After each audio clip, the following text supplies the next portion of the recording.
مصطفیٰ کی جھولی اٹھے وہ نبی کی جنت میں محمد کے پہلو میں پہنچ جاتے ہیں. نہیں توجہ میں آخیا کی پتہ نہیں آخیا میں تمہیں گل سمجھا نہیں سکیا. جی گل تمہیں سمجھ آتی تو تھی چھت نال جا لگے نہیں. گل اتنی بھاری ہے. اور جن کے حق میں مصطفیٰ دعائیں کرے وہ آج بھی محمد کے پہلو میں آرام کرتے ہیں. اور جن کے خلاف نبی جھولی اٹھا دے اس کا بچتا ہی کچھ نہیں, کاکھ نہیں بچتا. میرے آقا ایک دن صحابہ کے جھرمٹ میں ہے, تھکے تو نہیں, جھولی پھیلائی بیٹھا, اللہ کرے تسی کدی نہ تھکو, اللہ تمہیں سدا بستیاں گجدیاں رکھے, آمین زور سے بولو آمین. خان بیٹے آلے ہو ایک سٹیندے دیر نہ لو تے دعا بلندے نہیں. میں توڑے واسطے رات ہی اٹھی کے دعا کرنی ہے انشاءاللہ. میری آقا ایک دن موجود ہے, صحابہ کرام کے جرمت بڑے بڑے اجلہ صحابہ اللہ کے نبی کے قدموں میں بیٹھے. ایک بزرگ آئے, سفید ریش ہے, چہرے پہ داڑھی ہے. اس دور کا مشرک بھی نبی کی سنت سے نفرت نہیں کرتا تھا. وہ مشرک اسے مرد ہونے کی نشانی سمجھتے تھے اور ہم اسے آقا کی سنت سمجھ کے قبول کرتے ہیں. کوئی شام مرد آکے نہ آکے مصطفیٰ راضی ہو جائے. سبحان اللہ, مصطفیٰ راضی ہونا چاہیے. میرے آقا موجود ہے, یہ سفید ریش بزرگ آئے, بات سمجھ آ رہی ہے. آکے اللہ کے نبی کی دربار میں بیٹھے ہیں, چھپنا چاہتے ہیں, چھپ نہیں سکتے. چاہتے ہیں کہ میں نگاہیں چھپا دوں, چرا دوں, گردنے جھکا دوں, منہ چھپا دوں, لیکن نبی کی نظر سے کوئی بچ کیسے سکتا ہے. چھپائے بھی منہ نہیں چھپتا. ایویں نکاح ہونے کی کوشش کر رہے ہیں, ایویں ٹیڑھا تے الٹا تے پھکا ہوتا جا رہی ہے. میرے محبوب نے اچانک اس کا چہرہ دیکھا. حضور نے فرمایا بابا جی آپ نے تعارف نہیں کرایا, آپ کہاں سے تشریف لائے؟ بزرگ کی آنکھوں میں آنسو آ گئے. مجھے دیکھ رہا تھا, کہنے لگا محبوب میں کیسے بتاؤں کہ میں کون ہوں. مجھے اپنے آپ سے نفرت ہے, مجھے اپنے آپ سے گھن آتی ہے, میں نہیں بتا سکتا میرا تعارف کیا ہے. میرے آقا نے فرمایا بتا دے کون ہو, کہاں سے آئے ہو, اپنا تعارف کیوں نہیں کرواتا. اس بابا کی چیخیں نکل گئی, رو کے کہتے ہیں محبوب میں اس بدبخت قبیلے کا بندہ ہوں جس قبیلے کے لوگوں نے آپ کے 70 قرآن کے قاریوں کو شہید کر دیا. محبوب کے زخم تازہ ہو گئے, حضور کی آنکھیں چھلکنا شروع ہو گئی. میرے آقا کو گزرا وقت یاد آ گیا. آقا نے فرمایا مزید کچھ بتانا پسند کرو گے؟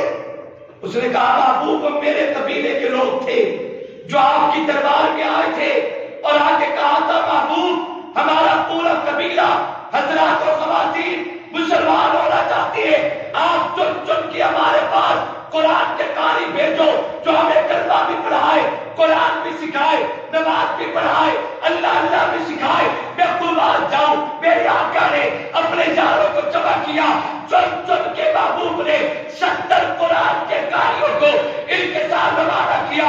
آپ جاؤ انہیں کلمہ بھی پڑھاؤ, قرآن بھی سکھاؤ. کہنے لگا محبوب وہ میرے قبیلے کے بدبخت تھے, میں انہیں روکنے والوں میں تھا جنہوں نے بیرے مولا پہ یک لخت حملہ کیا.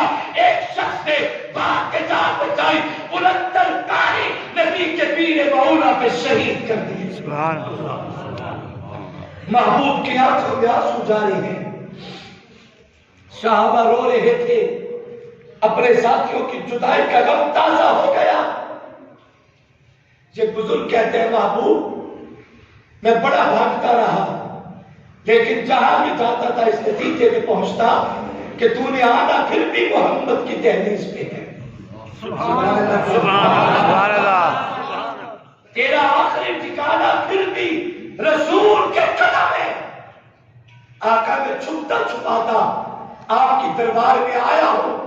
محبوب میں اپنے گناہوں پہ نادم ہوں, میں منہ چھپانے کی بڑی کوشش کر رہا ہوں, آقا میرا وہ گناہ نسبت کا معاف ہو سکتا ہے؟ چونکہ میری نسبت اس گندے قبیلے سے ہے نا.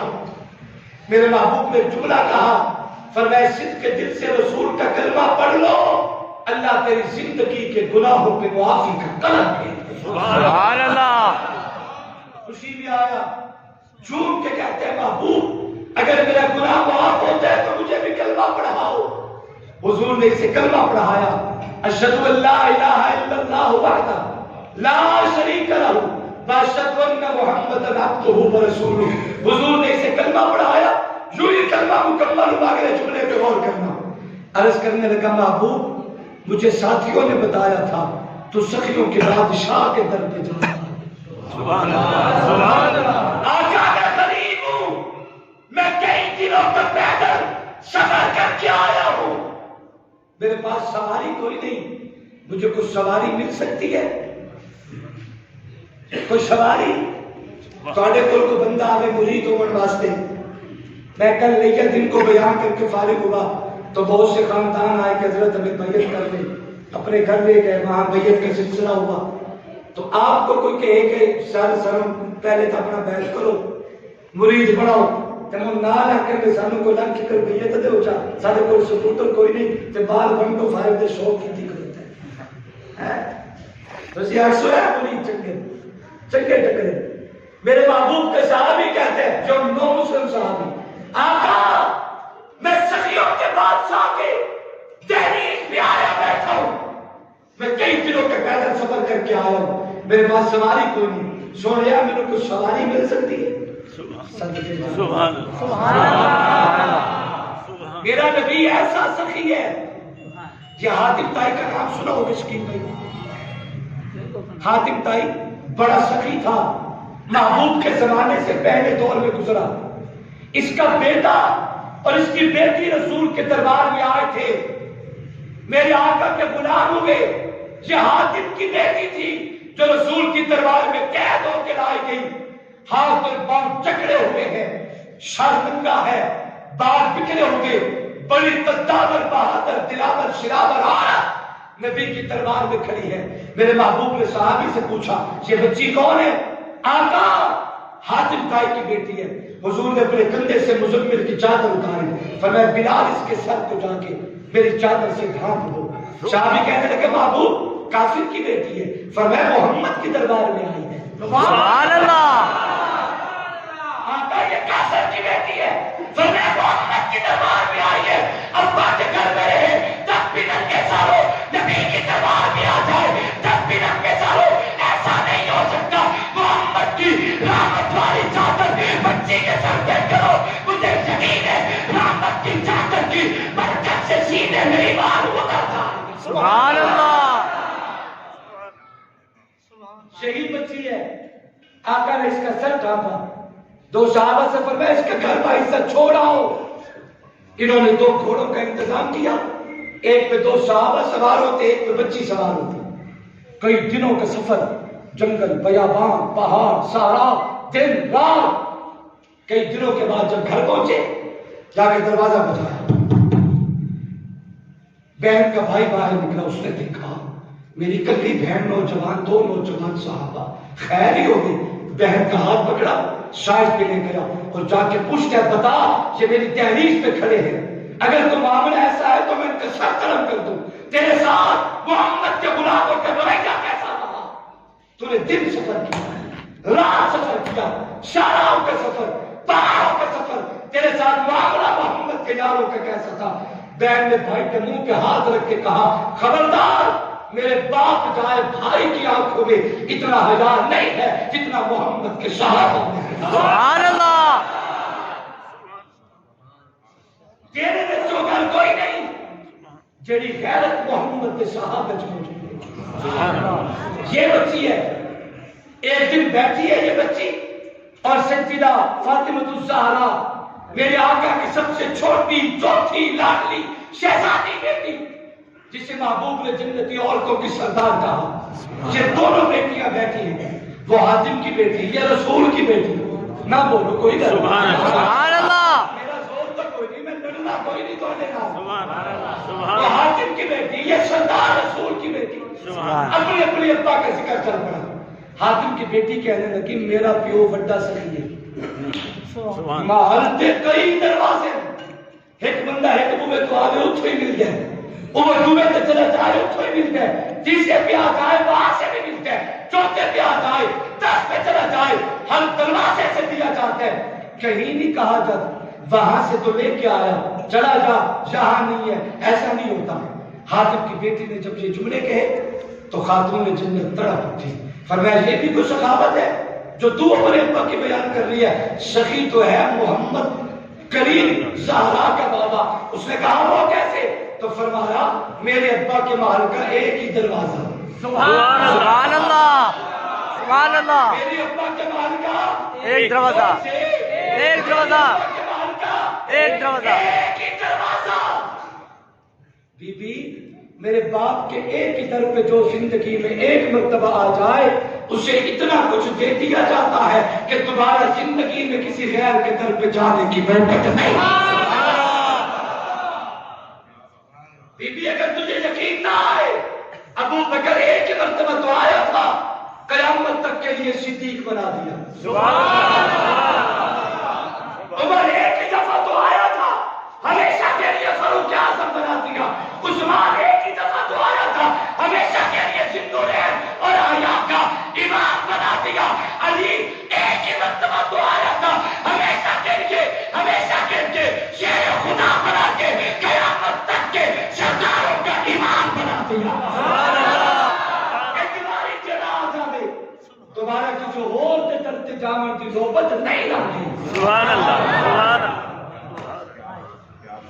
بیٹھے ہیں یہ بابا کہتے ہیں محبوب میں اس بدبخت قبیلے کے بندے، لیکن میں کلمہ پڑھ چکا ہوں، سواری مل سکتی ہے.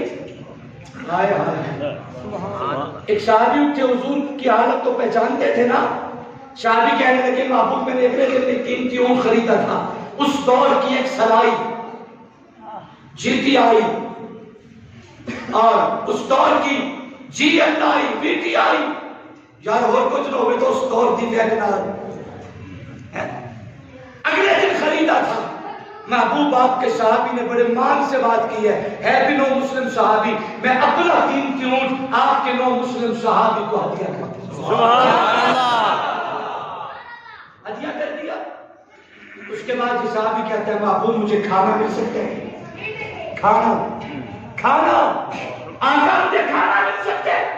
اب حضور کی آنکھوں میں آنسو آئے. کیوں آئے؟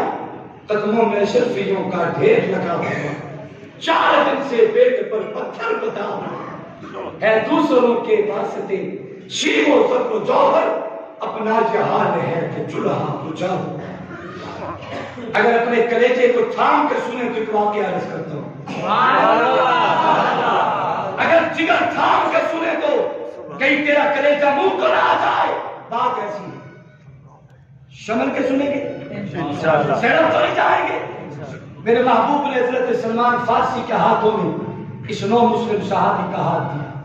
کہا سلمان تو جانتے ہیں محمد کے گھر میں کچھ نہیں ہے، اس کا ہاتھ پکڑ مدینہ کی گلیوں میں صدائیں دے، ہاذا سیف رسول اللہ، اللہ کے نبی کا مہمان ہے. مدینے والوں ہے تو بندہ جو اللہ کے نبی کے مہمان کو کھانا کھلائے. سلمان صحابی کا ہاتھ پکڑ کے نکلے، ایک دروازے سے گزرنے لگے، اندر سے خاتون نے دستک دی. بابا سلمان رکو، میں کھانا تیار کرتی ہوں. رکے. تھوڑی دیر کے بعد اس خاتون نے ایک بچے کا ہاتھوں چادر باہر بھیجی. فرمایا بابا سلمان کو یہ چادر دو، انہیں کہو یہ سامنے چوک پہ یہودی کی جو دکان ہے نا وہاں جا کے یہ چادر بیچ دو، اس کے بدلے میں جو آٹا بنتا ہے دے دو، اللہ کے نبی کے مہمان کا کھانا تیار ہے. سبحان اللہ. سلمان یہ چادر سیدھے سے لگا کے چلے، آنکھوں میں آنسو جاری تھے، رو بھی رہے تھے، قدم پہنچے میں اٹھتے نہیں.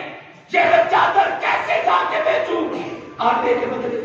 خیر حکم تھا، یہودی کی دکان پہ جا کے چادر دی اور کہا یہودی یہ چادر لے لو، اس کے بدلے میں جو آٹا بنتا ہے دے دو، اللہ کے نبی کا مہمان بھوکا ہے. یہودی نے چادر دیکھی، کہا سلمان کھول کے دکھاؤ. کھول کے دکھا دی. سلمان یہ چادر کس کی ہے؟ میں نہیں بتاتا کس کی ہے، بابا بتانا پڑے گا چادر کس کی ہے. یہ کوئی عام چادر معلوم نہیں ہوتی. سلمان کہتا ہے ہم گھر کی باتیں کبھی باہر نہیں بتانا کرتے. یہودی کہتے ہیں میں بھی ایسے سودا نہیں کروں گا، مجھے بتاؤ یہ چادر کس کی ہے. سلمان کہتا ہے اگر سودا نہیں کرنا میری چادر واپس کر، میں گھر کے راز باہر نہیں دیا کرتا. جب یہودی نے دیکھا سلمان کچھ نہیں بتا دے، کہتے ہیں آپ رکو میں ذرا گھر سے ہو آتا ہوں. یہودی اندر گیا، تورات کی کتاب کا پرانا نسخہ اٹھا لایا، آ کے تورات کھولتا ہے، اس چادر کو دیکھتا ہے، ادھر تورات پڑھتا ہے، چادر کے پیوند گنتا ہے، ادھر تورات پڑھتا ہے، چادر کی خوشبوئیں سنتا ہے، ادھر تورات پڑھتا ہے، چادر کی بنائیاں اور وسط پہ نگاہ ڈالتے ہیں. آنکھیں برسنا شروع ہو گئی یہودی کی. یہودی کہتا ہے تو نے تو نہیں بتایا، مجھے اسی وقت کا انتظار تھا. تو نے تو نہیں بتایا، مجھے اللہ کی کتاب تورات بتاتی ہے آخری پیغمبر کی سب سے چھوٹی چوتھی لاڈلی شہزادی بیٹی سیدہ فاطمہ الزہرا کی چادر ہے. سبحان اللہ. یہ زہرا کی چادر ہے. سلمان تو آٹے کے بدلے اسے بیچنے آیا، اسے تو پوری کائنات نہیں خرید سکتی. میں اسی نبی کی نبوت کی نشانی کے انتظار میں تھا کہ وہ چادر نبی کی بیٹی کی بازار میں بکنے آئے گی. آج میں نے وہ نشانی اپنی آنکھوں سے دیکھ لی. مجھے لے چل محمد کریم کے قدموں میں، میں بھی نبی کے قدموں پہ قربان ہوتا ہوں. میرا سب کچھ محمد کے قدموں میں قربان. سبحان اللہ. دل نہیں کرتا کہ میں آپ کو چھوڑ دوں اور آپ سے اجازت چاہوں. بہرحال جو وقت